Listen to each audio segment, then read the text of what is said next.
Halo. Hello. Uko mzima? Yes. Fundi ni moja. Fundi ni mmoja. Fundi ni jambo. Nataka unipasi hii nguo. Yes. Hii ni shati.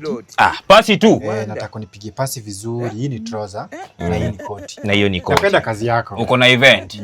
Hiyo itakuwa 2,000. Oh, nilipe hapo kwa hiki. Lipa tu hapo. Kisha mimi. Yes, bolo biscuit. Okay. Nimetuma. That's it. Si nitakujia? Baadaye. Sawa. Alright.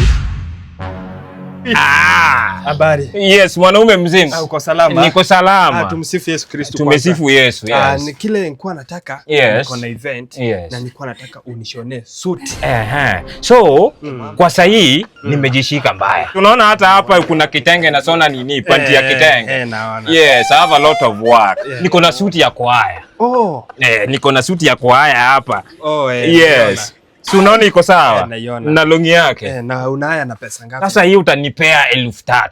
3,000. Nilikuwa nataka mtu akiniuliza hii suti natoa wapi, nilikuwa nataka ni ku market. Kwa hiyo event huko hapo ukinipanguza. Sasa umenialika. Sikuwa unanialika usiku. Umejua enda kona so. Haina shida. I must attend. Lazima nikue. In 2 days tu. In 2 days. Nimeshukuru. Sawa. Na usisahau kurudisha suti. Sawa. Haya. Kwani ameenda jao?